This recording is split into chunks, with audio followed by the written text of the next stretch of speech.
Okay, now in this demonstration, we've set up an arbitrary waveform generator to sweep a signal from 10 megahertz up until 30 megahertz.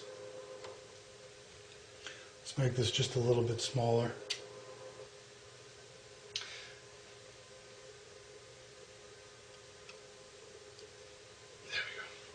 Okay, and so now we have the AWG connected to an RF filter.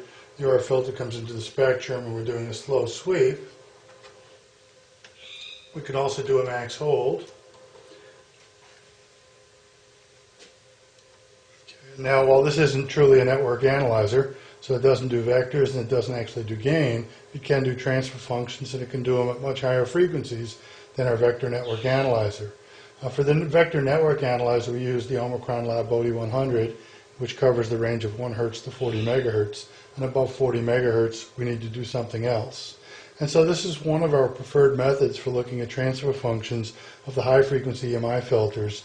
Now using the max hold setting, you can see we can easily see the filter response. And this is a relatively lossy bandpass filter. We can switch to another filter. Let's go ahead and reset the maximum hold trace.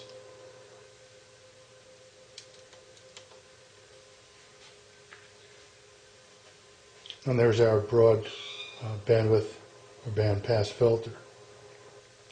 Of course, we can make lower noise if we want to by both slowing the switching speed and also by changing the resolution bandwidth of the filter. Now we can see more detail, and of course we would take many more sweeps to fill in the gaps.